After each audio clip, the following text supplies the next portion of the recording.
যেখানে পাহাড়েরা মেঘের সাথে কথা বলে, যেখানে নদীগুলি গান গায়, আর প্রতিটি সকাল যেন এক নতুন কবিতা। সেইখানে পৌঁছাতে হলে যেতে হয় কাশ্মীরে। আজ আমরা আপনাদের শোনাবো এক কাশ্মীরের গল্প, যা শুধু চোখে দেখা যায় না, হৃদয়ে অনুভব করা যায়। আপনি যদি ভালোবাসেন প্রকৃতিকে, যদি চান জান্নাতের ছোঁয়া, তাহলে এই ভিডিওটি আপনার জন্যই। আমি ইমা সরকার, আর আপনি দেখছেন নদী পার পাহাড়।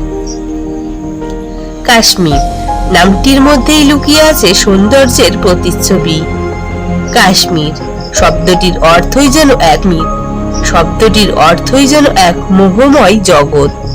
ভারতের উত্তর প্রান্তে অবস্থিত এই ভূখণ্ডটি প্রাকৃতিক সৌন্দর্য, সাংস্কৃতিক বৈচিত্র্য এবং ঐতিহাসিক গুরুত্বে পরিপূর্ণ।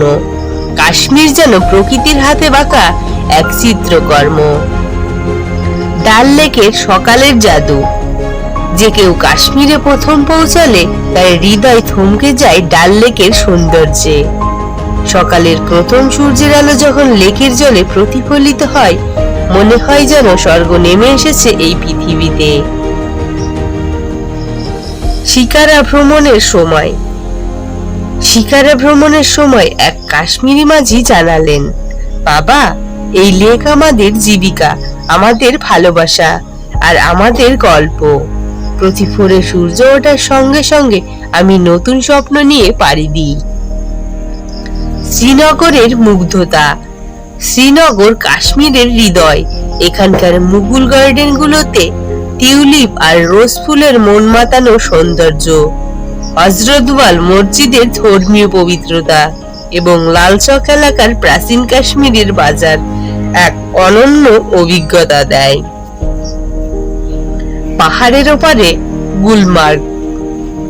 কাশ্মীর ঘুরে গুলমার্গ না গেলে যেন ভ্রমণ অসম্পূর্ণ থেকে যায়।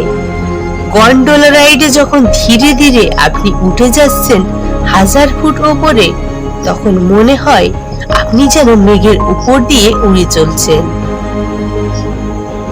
একজন স্থানীয় বলেছিলেন, এখানকার বরফ শুধু ঠান্ডা নয়, এতে লুকিয়ে আছে আমাদের কষ্ট, আশা আর অতিথি পরায়ণতার এক ইতিহাস। সোনামার্গ, সোনার পাহাড়ের গল্প। সোনামার্গ, যার অর্থ সোনার প্রান্তর। গ্রীষ্মে যখন এখানে সবুজের মধ্যে হলুদ ফুল ফুটে ওঠে, তখন পাহাড় যেন সোনায় মোড়ানো মনে হয়। এখানকার নদী, গ্লেসিয়ার আর ঘোড়ার পিঠে চড়ে চূড়ায় ওঠার আনন্দ সত্যিই অভাবনীয়। কাশ্মীরি সংস্কৃতি ও জীবনযাপন। কাশ্মীরি চা কাহওয়া, গন্ধরাজ মশলার সাথে তৈরি রজন জোশ, কাশ্মীরি পোশাক, ফেরান আর হস্তশিল্প সবকিছুই এই অঞ্চলের ঐতিহ্য বহন করে। একজন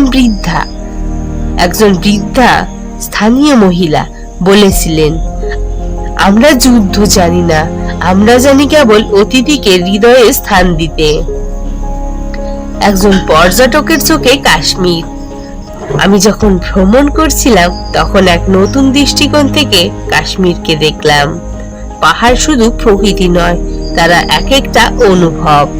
লেক শুধু জল নয়, তারা জীবনের প্রতিচ্ছবি। আর মানুষগুলো, তারা কাশ্মীরের আসল গর্ব। কাশ্মীর এমন এক অনুভব যাকে শব্দে বোঝানো যায় না, তাকে শুধু অনুভব করতে হয়। যদি এই ভিডিওটি আপনার হৃদয় ছুঁয়ে যায়, তাহলে লাইক করুন, বন্ধুদের সঙ্গে শেয়ার করুন, আর আমাদের চ্যানেল নদী পার পাহাড় সাবস্ক্রাইব করতে ভুলবেন না। কমেন্টে জানাতে ভুলবেন না আপনি কাশ্মীরের কোন জায়গায় যেতে চান। আর এরকম আরো ভ্রমণ গল্প পেতে হলে বেল আইকনটা প্রেস করে দিন। ভালো থাকবেন, সুস্থ থাকবেন। দেখা হবে পরের কোনো পাহাড়, নদী কিংবা পথে। নদী পার পাহাড়, আপনার ট্রাভেল সাথী।